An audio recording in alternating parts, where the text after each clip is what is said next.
Naam, hujambo, karibu tena mtazamaji wa Manara TV. Tupo na wakili Bwana Heri ambaye anasimamia kesi inayomkabili mwanamasumbwi Hassan Mwakinyo ambayo aliingia dhidi ya Puff Promotion Limited, ambao tukumbuke tu siku kadhaa ama wiki kadhaa nyuma kulikuwa na mchezo wa masumbwi ulikuwa unamkabili, lakini kuna sitomfahamu ambazo zilitokea na zikafanya yeye kufungiwa kwa takribani mwaka mmoja. Nini hasa kinajiri? Na siku ya leo kile ambacho sisi tulisikia ni kwamba Hassan Mwakinyo ilimpasa kuripoti na kujua nini hasa ambacho anatakiwa kufanya, lakini kwa taarifa zilizotufikia ni kwamba hajawasili sofa mpaka muda huu.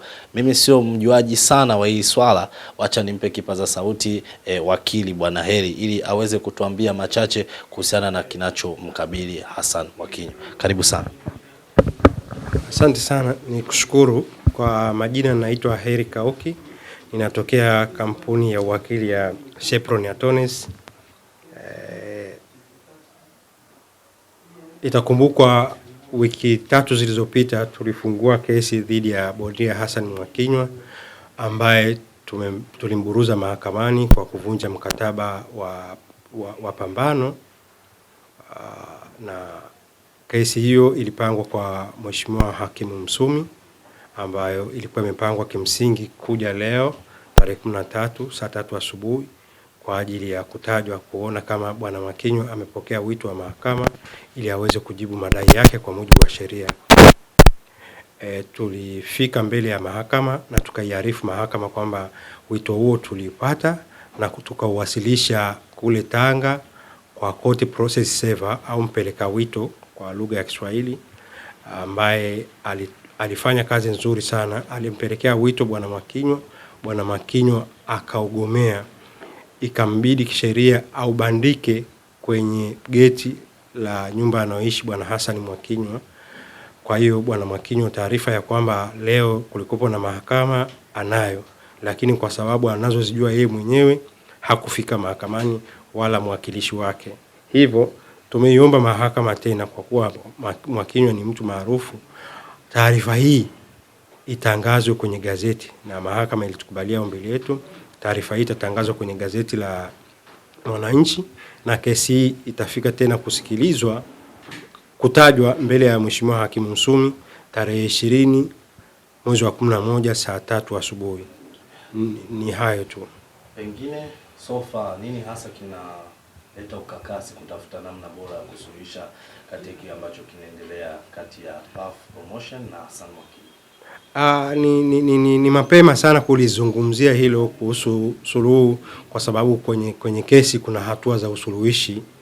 Pale ambapo Bwana Mwakinyo atatii amri ya mahakama na kufika, tukimaliza hatua hizi za awali tutaenda kwenye hatua ya usuluhishi, then pale ndo itakaweza kufanyika. Lakini hiyo haizuii watu kusuluhishana hata nje ya mahakama. Kisheria, labda turudi kwenye upande wa sheria, ikitokea tena tarehe ambayo umepanga tarehe 20 Mwakinyo akashindwa kuripoti, nini hasa kitafuata? Asipokuja sasa, tutaomba sisi kuendelea na kesi yetu, kwa sababu kuto kufika mahakamani hakusimamishi shauri. Tutaendelea na hatua zinazofuata kwenye shauri, then mahakama itakuja kutoa maamuzi. Changamoto anazozipitia mteja wangu ni kubwa sana, ambazo haziwezi kupimika kwenye kiwango cha pesa.